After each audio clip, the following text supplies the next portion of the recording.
Hello, my name is Desiree, and in this video I am doing a flip through of the Cosma Visions Oracle by James Eads. It comes in this really nice box. It's not quite a two-piece box. It opens like a book. Very nice back. These are the some of the cards that are in this deck. So, let me scoot everything out of the way and zoom in a bit. Now, these are the card backs. I have just the Major Arcana here. Very nice card stock. Cards are a little bit smaller than the typical RWS, and then it has this, it looks black or dark blue, but it kind of has an iridescent kind of rainbow coloring. I don't think the camera's going to quite pick it up, but it's a very subtle kind of iridescence to the sides of the cards. So this deck is an oracle deck, but it follows the tarot slightly. He did rename the Major Arcana. It is the Minor Arcana is 1 through 10, and then he renamed the court cards, and it is pretty similar to the RWS style decks.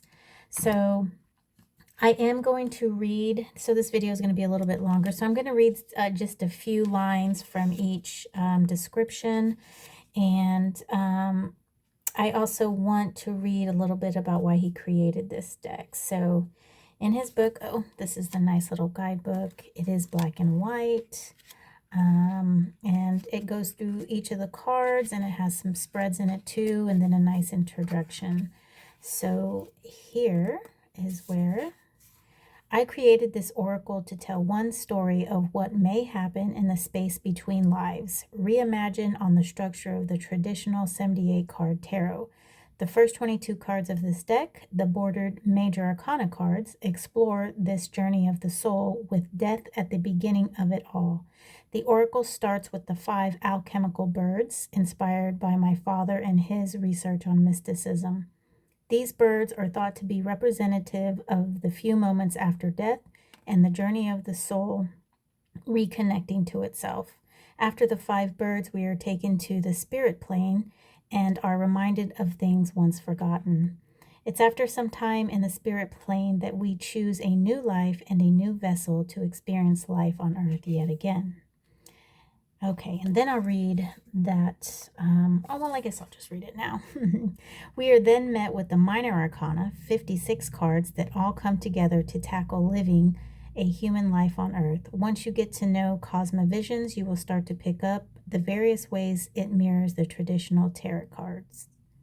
Okay, so let's begin with the flip through of the Major Arcana. I'm going to have the book here. So he calls this the space between lives, and it begins with card 0, and it's named Death, which mirrors the Fool card, and keywords are new beginnings, second chances.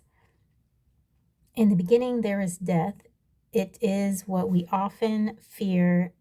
Well, I think I'll just leave it out, okay? And I'll read to you.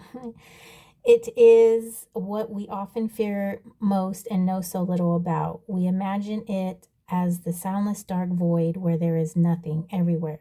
But in this oracle, death marks the start. Perhaps it is here that we can finally see death not as the impending force of doom we so fear, but rather as an escort to our next chapter.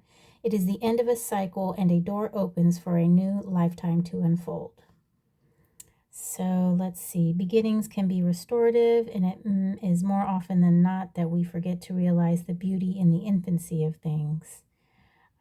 Death in this oracle is a sign of life. It can represent a grand beginning, a second chance at living, or mastering 2 lives in 1 lifetime. So I'm not going to read the entire thing, but I'll pick and choose some things to read. So the second one, or card number 1, I'm sorry, is the Crow, and the mirror card is the Magician. The keywords are force of creation, manifestation. As if from nothing, the crow materializes. The crow teaches us how to change energy into a force of creation. We can learn great things from the crow, but even greater things from ourselves. The crow flies with certainty, and it understands there is an appropriate direction to all things. While the crow may seem small, it is the magician manifesting a strong current of energy from within. Okay, so if you recall from the beginning, his father said that there were 5 mystical birds, and so that's the cards 1 through 5. So this is the second bird, which is the swan. The mirror card is the high priestess, and the keywords are protective, good omen, and clarity. She is your guardian of all important magical transitions and reconnections. With grace and warmth, she unlocks your unconscious and reunites it with your conscience. As she drifts to the melody of the universe, as she drifts to the melody of the universe, everything comes swirling back to you in a brilliant flash. Okay, if the swan comes up when you have a decision to make, take it as an affirmation that what you feel in your mind is what your heart needs to do. It represents clarity, wisdom, and a connection with your unconscious mind. Okay, card number 3 mirrors the Empress, and it's the peacock.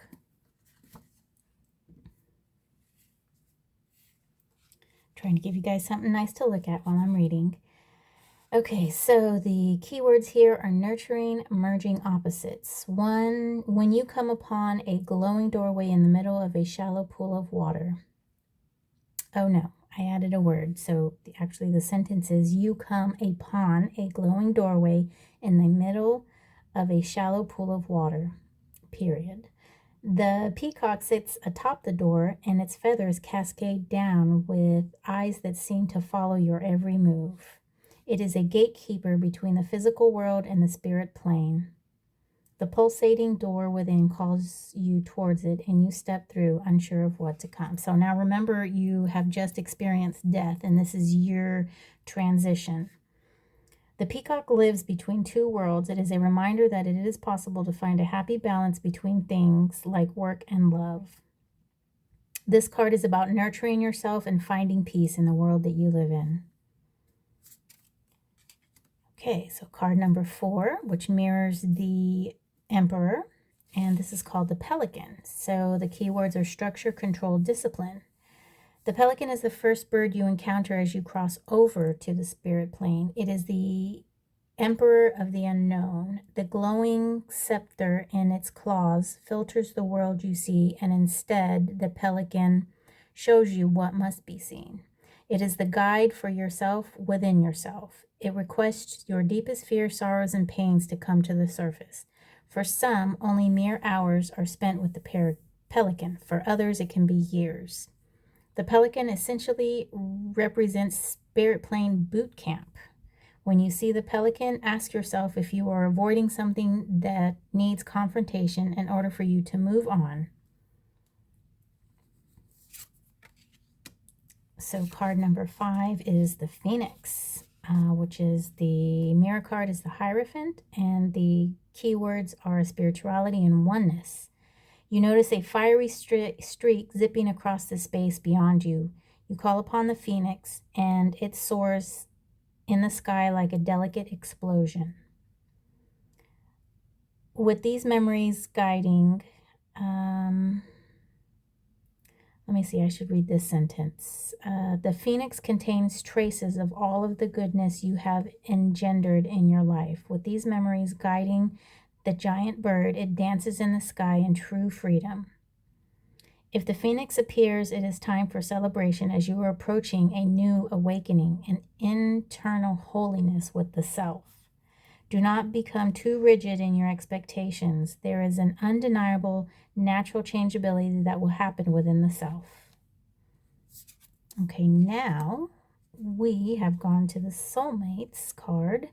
And this represents duality, or the keywords are duality and connection, and the mirror card is the Lovers. In a bright flash, your soulmates wraps around you in a cosmic embrace. In this moment, you feel safe and loved. Some challenge us and others lift us up when we're on the edge of light. Through them, you feel absolute love. When this card shows up, it asks us to take a pause and reflect the idea of this immortal connection. Be vulnerable. Be content. Be bountiful. Be okay with being alone and learning about yourself. Okay, card number 7 is the Spirit Plane, and this mirrors the Chariot. Keywords: rest, feeling at home.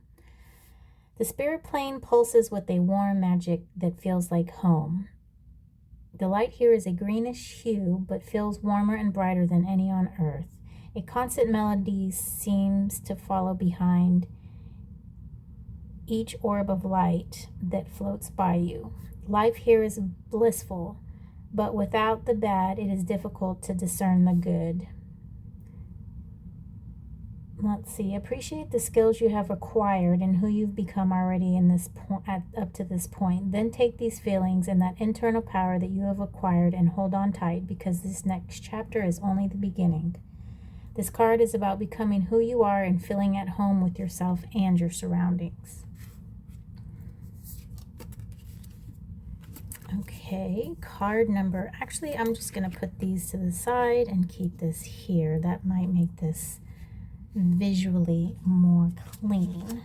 Okay, so number 8 is the Orbs, and this mirrors the card Strength, and the keywords are bravery, overcoming fear. We learn many things from the Orbs that we cannot learn on Earth. They are wise souls who have lived before us, lives upon lives, and no longer reincarnate into human form. They exist only in the spirit plane and know all there is to know. While in the spirit plane, they teach us about things we hardly remember on Earth: the cosmic tree, life maps, karma, sacrifice, and past lives. They remind us of the maze and warn us about what comes after. The Orbs can never interfere with life or change the path of fate. They only shed light on things you already once knew. When the Orbs come up in a reading, it is an exclamation point and declares that you have the bravery, determination, and the willpower to overcome any obstacles that come your way. Okay. Now, here's the cosmic tree. All right, so this mirrors the Hermit card. Keywords: reaffirming inner truth. We are told that the cosmic tree is the epicenter of all souls. It is where we all come from and where we all one day will return. It is the great mother, the life source of all souls, and the heart of the truth in all things. It is wise not to seek out the cosmic tree, but rather to find comfort in its existence. If the cosmic tree comes up in a reading, it is offering guidance through the collective unconscious. Take this as a positive affirmation that the path you are on is the right one. So this is usually the Hermit. Okay, and then this card number 10 is called the Life Map. The mirror card is Wheel of Fortune, and keywords are cycles, free will, and fate. Life Map is a blueprint of your complete history. Everyone has one, and no two are alike. Life Map contains traces of karmic debt we've acquired, the people we've loved, and those we've wronged. Your fate, your inevitable fate, the cycles of you illuminated and understood. When you pull Life Map in a reading, it is to alert you to a larger cycle of experience and understanding. Life is full of up and downs. If things are not going your way, if things are not going the way you had hoped, then make a change. Okay, so 11 is Karma, and the mirror card is Justice, and keywords are honesty, restoring balance. Karma is universal justice. It is at the core of why we are brought together with the people in our lives. Karma brings clarity and truth through cause and effect. It is invisible to the naked eye, but it is what tips the scales and what morphs universal coincidence into cosmic enlightenment. Karma is a card that asks for brutal honesty. Don't be afraid to try to mend broken relationships. On the other side, you will feel you have been wronged. On the other side, if you feel you have been wronged, karma will eventually restore balance.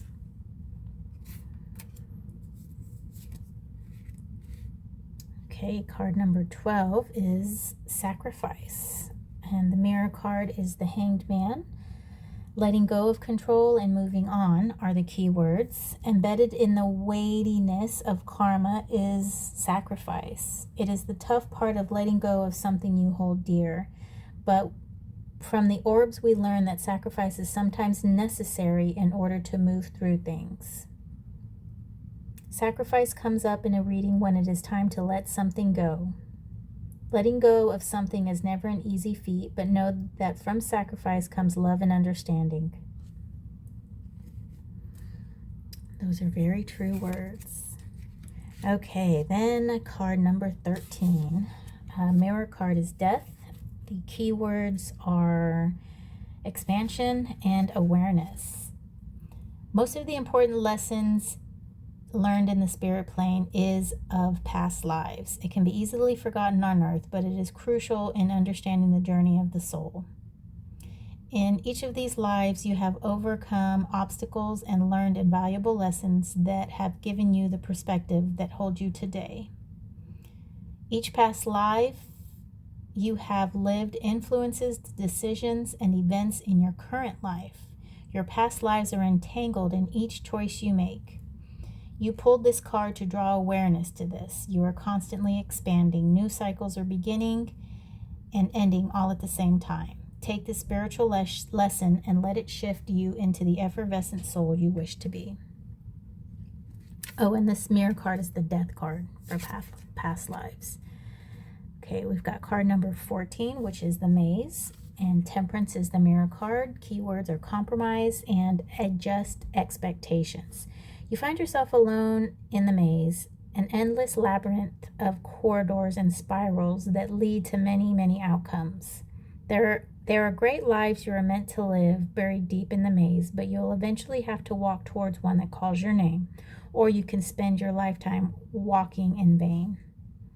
As you walk by another spiral in the maze, you hear a sound calling you towards the center. It doesn't feel perfect, but it fits, and you've grown tired of looking. This shows up when it's time to make a compromise.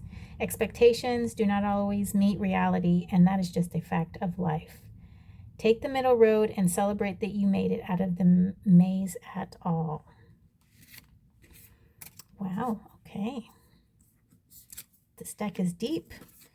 Okay, so card number 15 is the Vessel, and the mirror card is the Devil, and the keywords are complexities, materialism. The glow of a peculiar vessel draws you in. Like a familiar embrace from a partner, you feel a radiating energy and edge closer towards it. It whistles a seductive song and you become fixated. Ignoring the inscriptions on the body, you remove the lid and everything around you goes dark. The most beautiful vessels can sometimes contain the most tragic stories. We fill ourselves with things that distract us from reality. The vessel is like a mask. It hides what is truly underneath. Don't let the materialisms, addictions, and obsessions of this world cloud your brilliant light. Even when there is a terrible swallowing you whole, there is still light found in others. Don't be afraid to ask for help when you need it. And then we have the Shore, which is card number 16, and the mirror card is the Tower, and keywords are turbulence, unfamiliar place. Let's see. The shore seems of another world. Fire rains from the sky. In the distance you see a graveyard of broken ships. As waves pummel the cosmic floor, the heaviness hangs in the air. Why are you here? The shore is the rock bottom of the spirit plane. If this card has appeared in the wake of a disaster, don't let your sudden upheaval define you. While your current territory may be unfamiliar, underneath the crashing waves of the shore sleeps the world you know well. Oh man, that is just beautiful. Wow. Take the time you need to adjust your reality. Find daily comforts and embrace what you can of the familiar. It will make the unfamiliar more like home. Wow, that is just great. I am so excited to start learning and using this deck. I've actually had this deck for a while, going on a year now, and I haven't used it. Okay, so this is card number 18, the Veil, and the mirror card is the Star. Keywords: hope and reassurance. Knowing anywhere could be better than where you are, where you came from, you push on, hoping for somewhere better on the other side. You start to feel a little lighter. The colors around you have returned, and so has your will. The veil is a gentle reminder that hope is sometimes invisible. This card is a beacon. Hope is arriving, or it's on the way. Hope can come in many forms and can feel as easy as flipping on a switch. Let yourself feel hopeful, and your faith in the future will surely return.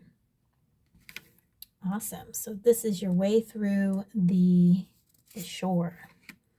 Okay, now card number 19 is the bridge, and the mirror card is, card number 18 is the bridge.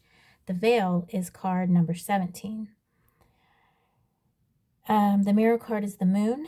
The keywords are illusion and intuition. You come across a bridge. A strange breeze tosses specks of light around in the thick air. You notice a figure standing on the other side of the bridge. It looks like you, or what you imagine yourself to look like. But as you step forward, the space around you ripples like a mirage and distorts your vision. Fragments of your past and future memories reflect onto the bridge and then vanish. The figure that was once on the other end is no longer there. You find yourself in their place. So you walked across the bridge. So the bridge is a card about illusions. If you pull it in a reading, it can either be a warning that something around you is not what it seems, or it could be a call for you to pay attention to your unconscious self. The bridge is only a metaphor. In time, you will see that it's constructed only of your illusions. Nice. Okay, card number 19. Infinite pathways. Mirror card is the sun. Keywords: joy, success, good changes. Okay, explosions of light surround you. You are caught up in the swirls of color and emotion flooding your being. You feel the magic of the stars, the warmth of the sun, and the illumination of the moon fill you. Infinite Pathways is an extremely positive card to pull in a reading. It speaks to the synchronicity with yourself and the willingness to change what has to be changed.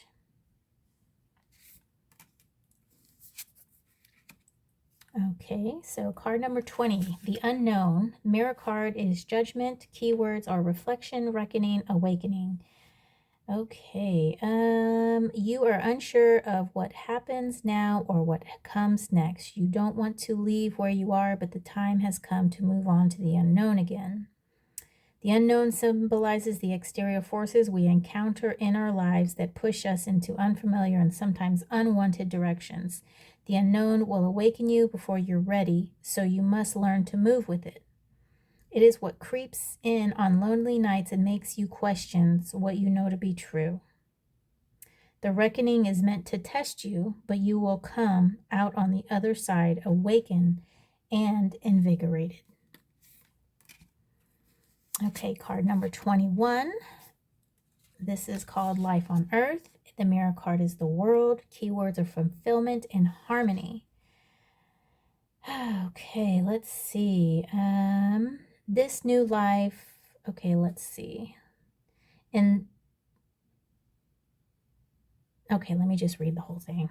I was just trying to spot check, but it seems like there's some important information. Giant hands lift you up. They pulse with love so deep you can feel it coursing through your being. It is the first embrace you are home in your new life on earth. When you are a young human, you often recall your precious lives being inside of this bodily vessel. It is comforting, it inspires you. This new life is exciting for a long time, but as you grow older, having spent more time on this planet, you start to forget your old soul. It seems so far away, a different life. So you adopt this world as your own, forgetting the real one behind you until the next time around. And with great harmony, another cycle begins. Life on Earth has existed on this planet for billions of years, and you are here witnessing it. When you see this card in a reading, it is a wonderful sign. Breathe in the air, feel it in your lungs, exhale back into the universe. You are alive, and that is enough.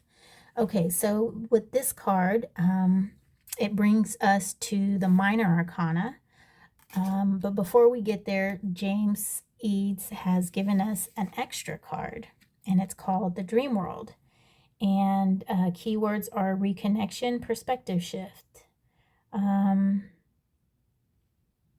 This is a place between here and there, a refuge, a revisiting of the collective unconscious. When life on Earth can sometimes feel lackluster, there is a space where we can still dream. The dream world contains both dreams and nightmare as they sparkle like scales in the water and offer glimpses into realities once not far from our own. Recall the power of this place and let it fill your voids. Do not let the trivialities of life dull your vision. What if our dreams are a direct link to our past lives and all we need to do is to remember that they too were once real?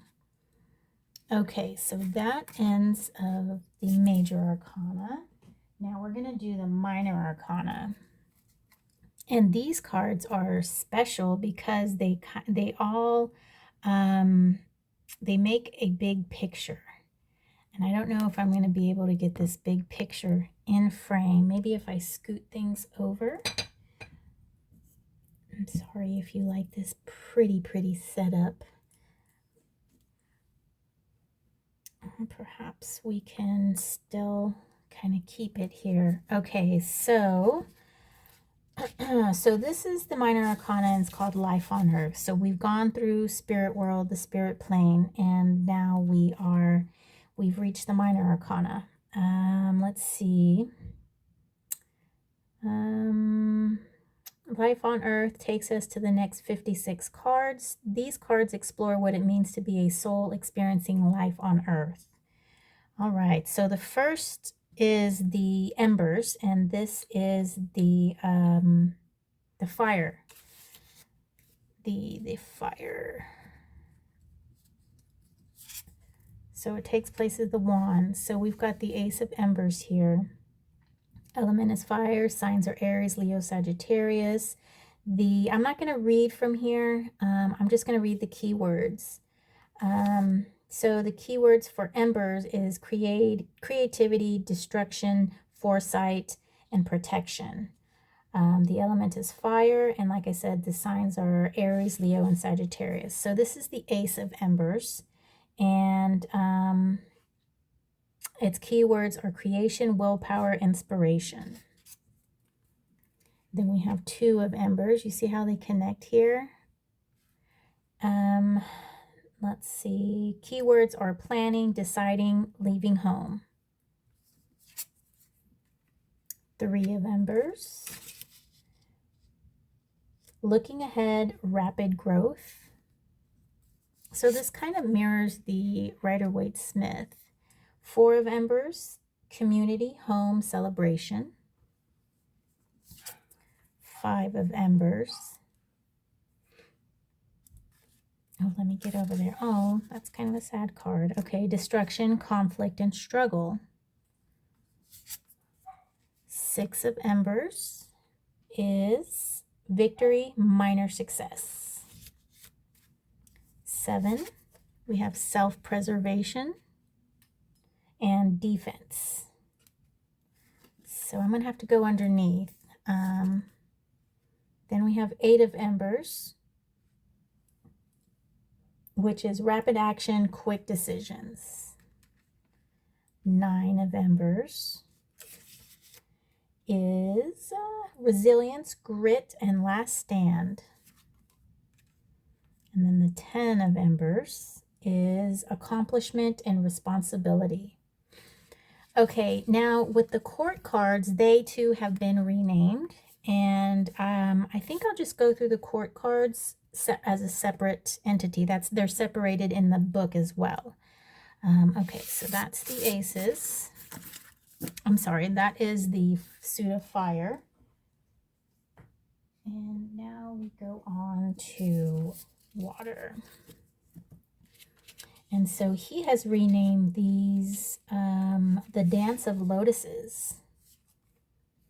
So okay, so the Dance of Lotuses is love, happiness, heartbreak, infatuation. Water, love takes form and quenches the soul. The element is water, sign is Pisces, Cancer, and Scorpio. Okay, so maybe I can just zoom in a tad bit more, since I won't be able to get all 10 here. Okay, you guys can see this beautiful artwork. Okay, Ace of Lotus, I did that one. Now we're on Two of Lotus. Did I do Ace of Lotus? No. Okay, I'm sorry, I got a little ahead of myself. What I just read was about the entire suit as a whole. And so the Ace of Lotus, which is this one, Lotuses, keywords are new feelings, emotional surplus. And then Two of Lotus, aka Two of Cups, or Two of Chalices rather, that's what he has listed here. The keywords are unity, partnership, connection. Three of Lotuses, coexistence, synchronicity. 4 is contemplation and disconnectedness. So, oh, well, yeah. 5, we have loss, grief, and self-pity. You know, I can actually zoom in a little bit more. Let me get this set up better for you guys. I just want y'all to see this amazing artwork. Okay. Okay. And of course, this will fit over here and match it, but we're going to go down here. Oh, no. Okay, that wasn't as good as idea as I thought it was going to be. Maybe so just bear with me, guys. Just getting my AV set up. Okay. All right, 6 of Lotuses is familiarity and happy memories. 7 is choices, daydreaming. 8, we have walking away, disillusionment. 9, satisfaction, emotional stability. And then 10 is appreciation, beauty, peace. Okay, so this is the chalices, otherwise known as the lotuses. Or what did he say it was? The Dance of Lotuses. Oh, these cards are going to shuffle nicely. I can't wait.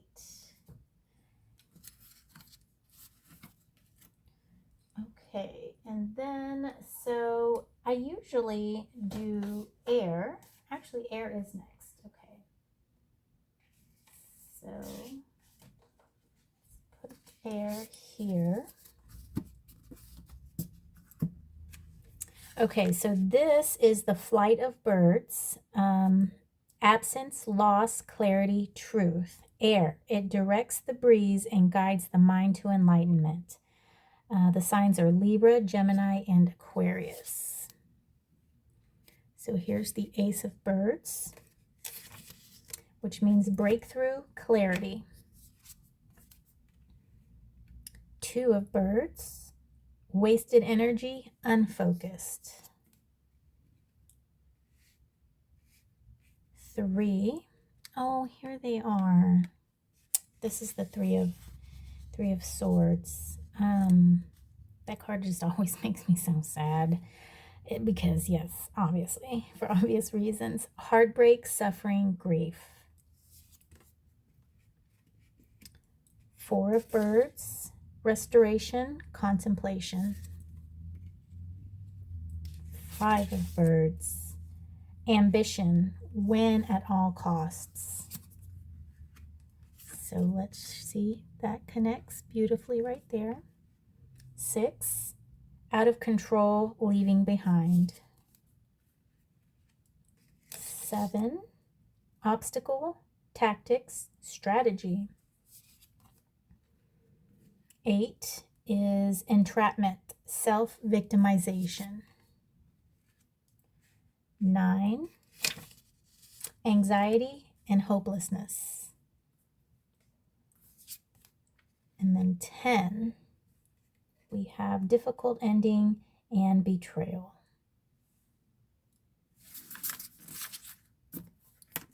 Okay, so that is the air.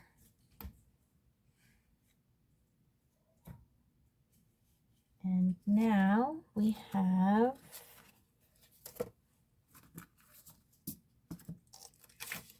the growth of trees. Now this suit means wealth, prosperity, labor, leisure. Trees, the growth of working will work its ways. The element is earth. The signs are Taurus, Virgo, and Capricorn. Here's the Ace of Trees. And opportunity, prosperity are the key words. 2 of Trees. Balance, adaptability. So these are pentacles, in case you didn't know. 3 of Trees is hard work, willing to grow. 4 of Trees. Oh, look at that purple lavender. These cacti right here. 4 of Trees, greed, materialism. 5 of Trees is financial loss and illness. We've got a skull in there. That was the first thing that popped out. And it looks like the trees don't have any leaves. Okay, 6 of Trees. So this matches up right there. Abundance, giving, and gratitude. 7 of Trees is purpose, reward. 8 of Trees is productivity, specialty, skills. And then 9 of Trees is sophistication, stability, and luxury. And then 10 of Trees. Oh, that's not quite in frame. Sorry, guys. There we go. Better. Okay, so that is the, oh, I'm sorry. 10 of Trees is fulfillment, dreams coming true. Did I read that?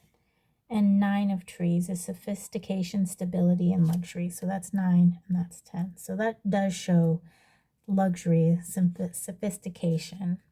Yes. And then fulfillment and dreams coming true. Here's that, you know, tower of the castle. We've got a growing tree up there. Okay, so that does it for the earth suit, trees or pentacles. And then that brings us to the court cards. So he has here the importance of being. Let's see, I want to have some for you guys to look at. I'll put that there. Personalities, character, flaws, and skills. You are not one, but all. The 16 identities speak to ourselves. You are not one of the identities, but all. Some of us have these identities active at a single time, and others only exhibit a few. You may change depending on the situation, time, or place. When you see one come up in a reading, it is a strong indicator of your personality in the current situation. When you see it, it may suggest that you have different feelings about the situation, or it may allude to a harmonious balance. The 16 beings create the bridge between the 4 suits. They are the court cards transformed. Okay, so we're going to start with the embers. And here is the wanderer. So there's only 4, so I'm going to, hopefully that's going to fit. I don't think it's going to fit all 4. All right. Okay, so this is the Page of Wands, and keywords are free spirit, new ideas, and inspiration. And then we have the shapeshifter. So these fit nicely there. And keywords are beloved, malleable, and favorable. So this is the Knight of Wands. And then we have the Mystic, which is the Queen of Wands. Keywords determination, courage, and wisdom. And then finally the Protector, which is the King of Wands, perceptive, flowing creativity. Now, you guys might be thinking that the numbers fit here, but they don't. 1 through 10. So I can show you, this is the Ace. So the Ace doesn't quite fit. And then if I show you the 10, kind of got out of order. The 10 doesn't quite fit over here either. So, so these are in different. They are cards. The court is sort of separated from the numbers. Okay, so that is the, and then also they don't fit the other court cards either. The I think I tried, yeah, I did try way back when I first got this. I tried to see if they would fit, because sometimes it looks like, you know, this water would fit there, but it doesn't. Okay, so after that we go to the lotuses, and this is the Page of Chalices, Page of Lotuses, and he is the composer, which is playful, harmonious, and youthful. And then we have the, oh, how did this get, sorry, it kind of got mixed up. The Romantic, this is the Knight of Cups, Knight of Chalices. Following the Heart, Idealist. And then we have the Mender, which is the Queen, compassion, calm, and comfort. And then the Peacemaker, which is the King. He is diplomatic, tolerant, and sympathetic. Okay. So once again, we just can't quite get the embers to fit. Okay. So now we have the Pentacles. Is that right? Okay, yeah, they put the swords out in the last one. So the Page of Pentacles is the Pathfinder. Ambition, diligence, achiever. Then we have the Entertainer, which is the Knight of Pentacles. Skillful, amusing, pleasing. Then we have the Geomancer, which is the Queen of Pentacles. Generous, sensible, and nurturing. And then, I'm sorry guys, I didn't have this even. I have a bump right here, a lump, a bump in the center here. It's because the way I have my tapestry folded. Then the King is the Commander. He is resourceful and controlling. Okay, and now we are on to the Heir, the Sword Suite, and the Page is the Weaver. Intentional, manifesting future. And then the Knight is the Fighter.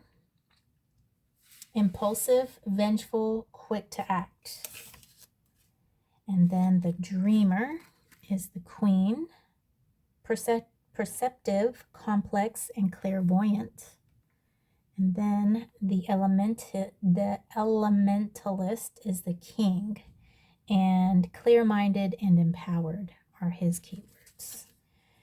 Okay, so that is it for the court cards, and that concludes the flip through. Let's just do a quick shuffle, and I know these are just going to shuffle wonderfully. I can already feel it. So it's a deck of 79 cards. The backs aren't quite reversible. Very nice. Very, very nice. Yes, see, we got a good shuffle there. All right. Okay, so thanks for staying with me with this 45-minute video. It was a long one. I hope you liked it, and I'll see you next time.